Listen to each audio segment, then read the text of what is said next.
Donc j'appelle Camille pour sa prestation sur scène. L'amour ne tue pas.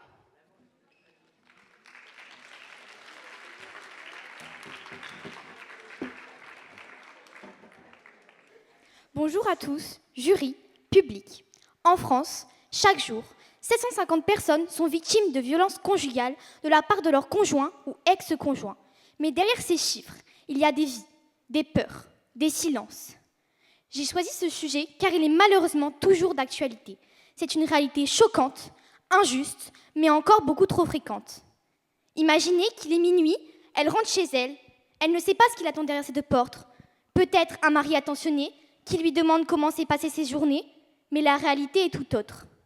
Et si derrière cette porte il y avait la peur, s'il y avait les coups, s'il y avait l'humiliation, s'il lui interdisait de travailler, s'il lui demandait de faire des choses qu'elle ne voulait pas, eh bien ceci ce n'est pas de l'amour. Et si je pourrais, je dirais dans chacune de mes phrases.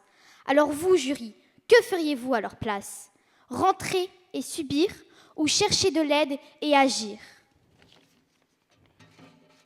Les violences ne se limitent pas aux coups. Elles peuvent être physiques.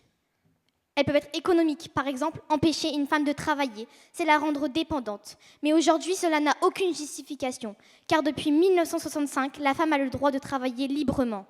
Elles peuvent être physiologiques, isolées, insultées, contrôlées. Mais chacune est libre. Personne n'a le droit de dominer une personne. Dans un couple, les problèmes se règlent par la parole et jamais par la violence.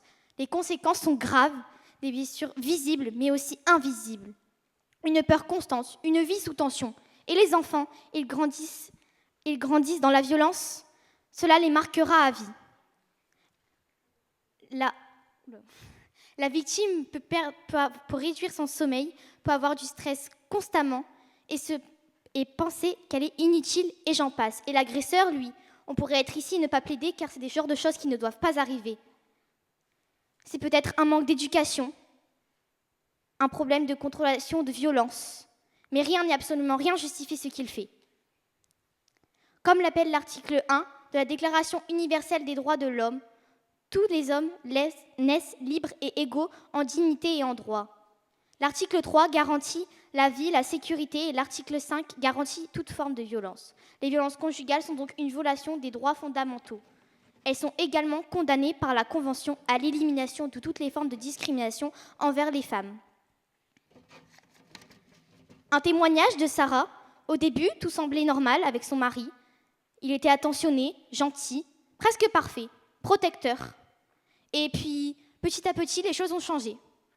Il a commencé à la taper, il s'est excusé, il a dit que cela ne recommencerait pas. Puis les insultes ont commencé. La façon de s'habiller, il l'a critiqué. La façon de voir ses amis, la façon de parler. Alors, elle croyait que tout était de sa faute. Elle se sentait humiliée et isolée. Alors les menaces continuent. Elle avait peur d'en parler. Elle croirait qu'un jour, personne ne la croyait. Mais elle en a parlé à des amis, à des associations. Alors ils l'ont aidée. Aujourd'hui, maintenant, elle a reconstruit sa vie, mais des blessures invisibles mais aussi visibles sont encore sur son corps. Elle est venue témoigner pour dire qu'il ne faut pas laisser les blessures profondes s'envahir. Elle veut témoigner pour les femmes victimes de violences conjugales. Elle dit qu'il existe des aides et qu'il ne faut pas ne pas en parler. Il ne faut pas en parler. Il faudrait que cela s'arrête. Des aides existent, le 3919, la police, les associations. Elles sont là pour écouter, protéger et accompagner. Et si dans votre vie, vous croisez une femme victime de violences conjugales, que feriez-vous? Vous regarderez ailleurs ou vous agissez? Il faut agir, informer, protéger, car ce n'est pas à la victime de changer de ses actes, c'est bien à l'agresseur. Alors oui, il faut que vous en parlez, parce que laisser continuer, ce n'est pas agir, et parler, c'est déjà un peu agir. Alors oui, si vous tous dans la salle, vous connaissez quelqu'un de violence conjugale, victime, il faut en parler et maintenant.